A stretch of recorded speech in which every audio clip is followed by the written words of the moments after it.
Hi friends, welcome back to headphone 2012 சேனலுக்கு உங்களை அன்புடன் வரவேற்கிறேன். இன்னைக்கு நம்ம வந்து சூர்யா நடிப்பில் ஆர்ஜே பாலாஜி டைரக்ஷனில் கருப்பு படத்தோட ரிவ்யூ தான் பார்க்க போகிறோம். இந்த படத்தோடைய ஒன்லைன் பார்த்தீங்கன்னா, தன்னுடைய பொண்ணுடைய ஆப்ரேஷனுக்காக நகையை வந்து ஒரு 60 பவுன் நகை எடுத்துகிட்டு வராரு. அதை வந்து திருடிக்கிட்டு ஓடிடுறானுங்க. அதுக்கப்புறம் அது போலீஸ் ஸ்டேஷனுக்கு போகுது. அதுக்கப்புறம் வந்து அந்த நகையை எப்படி மீட்டாங்க. ஸோ இதுதான் இந்த படத்தோடைய கதை. சூர்யா வந்து ஹீரோ வந்து இந்த படத்தில் வந்து எப்படி அதை மீட்டு மக்களுக்கு வந்து நல்லது செய்கிறாரு, அப்படிதான் இந்த படத்தோடைய ஒன்லைன் ஃப்ரெண்ட்ஸ். சும்மா வந்து ரொம்ப நாள் கழிச்சு சூர்யா படம் வந்து தேட்டரில் வருது. ஏன்னா வந்து லாஸ்ட்டாக ஒரு படம் வந்து சிங்கம் 3, காப்பான், கங்குவா வந்து எல்லாரும் காதையும் கிழிச்சது. அதுக்கப்புறம் வந்து சூர்யாவுக்கு வந்து பெரிய ஒரு கம்பேக்காக கொடுக்க வேண்டிய படமாக இருக்க வேண்டிய படமாக கருப்பு வந்து இருக்கும் நாங்கள் நினச்சிட்டு படத்துக்கு போனோம். அதே மாதிரியே சூர்யா வந்து கம்பேக் கொடுத்துருக்காரு. உண்மையிலே வந்து படம் சூப்பராக இருக்குது, வேற லெவலில் இருக்குது. காந்தாரா மூவி மாதிரி நம்ம தமிழ்நாட்டில் இருக்க கருப்பசாமியை வந்து மையப்படுத்தி எடுத்திருக்காங்க. ரொம்பவே சிறப்பாகவே இருக்குது, மாசாக இருக்குது. ஒரு அந்த கருப்பசாமி காமிக்கிற சீன்ஸ்லாம் மேக்கிங்லாம் வேற லெவலில் இருக்குது. விஷுவல் எஃபெக்ட்லாம் பயங்கரமாக இருக்குது ஃப்ரெண்ட்ஸ். மெயினாக அந்த படத்தோட ஹீரோ சூர்யா வந்து இன்னமும் வந்து உடம்ப ஃபிட்னஸாக வச்சுக்கிட்டு சும்மா அப்படி பயங்கர மாசாக ஆக்ட் பண்ணியிருக்காரு. அவரோட பர்ஃபார்மன்ஸ்லாம் நிறைய இடத்துல செமையாக இருக்குது. இன்ட்ரோல் பிளாக்ல வந்து அந்த பைக்கில் மூவ் ஆகி அதுக்கப்புறம் அந்த குதிரையில் வர அந்த கருப்பசாமி சீன் வேற லெவல், பயங்கரமான ஒரு செம்மையான என்டர்டெய்னிங்காக இருந்தது படம்.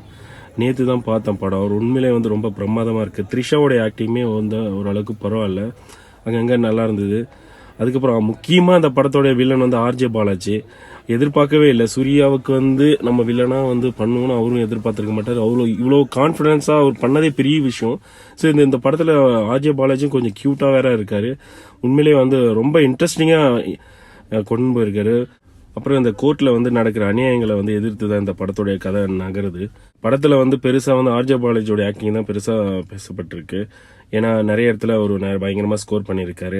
இந்த படத்தில் வந்து ஒரு சூப்பரான ஒரு சீன் இருக்கும். அது என்னென்னா ரொம்ப எமோஷ்னலாக இருக்கும். ஏன்னா வந்து வக்கீல் வந்து தன்னுடைய என்ன சொல்கிறது ப்ராப்ளம்னு வரவங்க கிட்ட வந்து காசு பிடிங்கி சாப்பிட்றது வந்து அது வந்து ஒரு ஹோட்டலில் வந்து பிரியாணி ஆர்டர் பண்ணுறது, இந்த மாதிரி நிறைய விஷயங்கள் செலவு வச்சுக்கிட்டே இருப்பாங்க தன்னுடைய கிளைண்ட் கிட்ட.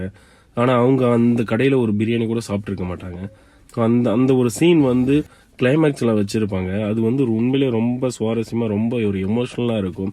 ஏன்னா நம்ம சம்பாதிச்சது நம்மலாம் சாப்பிட்டு பார்க்க முடியாது. அது நிறைய துறையில் நிறைய இண்டஸ்ட்ரியில் நடக்கும். ஏன்னா நம்ம வந்து சம்பாதிச்ச காசை நம்ம சாப்பிட முடியாது, வேற எவனே சாப்பிட்டு இருப்பானுங்க. அந்த மாதிரி ஒரு சூப்பரான ஒரு சீன் இருக்கும். அதுக்கப்புறம் லியோ படத்தில் இந்த சாக்லேட் காஃபி மாதிரி ஒரு சீனு வேஸ்ட். அந்த சீன் எதுக்கு தான் வச்சாங்கன்னு தெரியல. வந்து நடுவில் படம் கொஞ்சம் இன்டர் பிளாக் அப்புறம் செகண்ட் ஹாஃப் ஆரம்பித்தோடனே கொஞ்சம் படம் லேக் ஆகிற மாதிரி இருக்கும். அதுக்கப்புறம் வந்து படம் வந்து வேற லெவல். படம் வந்து இன்டர் பிளாக்கோட படம் முடிஞ்சிச்சு ஆல்மோஸ்ட். ஆனால் அதுக்கப்புறம் எப்படி கொண்டுன்னு போகிறாங்கன்னு தெரியல. ஆனால் அதுக்கப்புறம் செகண்ட் ஹாஃப்லாம் ஆர்ஜே பாலாஜியோட அவருடைய டேலண்ட்ல வேற லெவல் பண்ணிட்டாரு. உண்மையிலே படம் வந்து வேற லெவலில் சூப்பர், ஒரு செம்மையான என்டர்டெய்னிங்கான ஒரு மூவி. நம்ம லாஜிக்லாம் பார்க்க வேணாம். இது சாமி படம் மாதிரி பாளையத்தம்மன் நிறைய படங்கள் நம்ம பார்த்துருப்போம். கரண் இந்த மாதிரி நிறைய ஆக்டர்ஸ்லாம் நடிச்சு அதே மாதிரி தான் இந்த படம். உண்மையிலேயே வந்து ரொம்ப பிரமாதமாக இருந்தது. இப்போ இருக்கிற டெக்னாலஜிக்கு ஏற்ற மாதிரி சூப்பராக சிஜி ஒர்க்லாம் பண்ணியிருக்காங்க. வேற லெவலில் இருக்குது ஃப்ரெண்ட்ஸ். கண்டிப்பாக தேட்டரில் போய் பாருங்கள். இது காந்தாரா மாதிரி நம்ம கர்நாடகா மூவியில் காந்தாரா எப்படி ஹிட் ஆச்சோ அந்த மாதிரி தான் இருக்குது இந்த படமும். சும்மா வேற லெவலில் இருக்குது. ஓகே ஃப்ரெண்ட்ஸ், இந்த படத்தோட ரேட்டிங் பார்த்தீங்கன்னாக்கா 100க்கு வந்து 75 இந்த படத்தோட ரேட்டிங். அடுத்து பார்த்தீங்கன்னாக்கா நட்டி வந்து இந்த சதுரங்க வேட்டையில் பயங்கரமான ஃபேமஸாக இருந்தார்.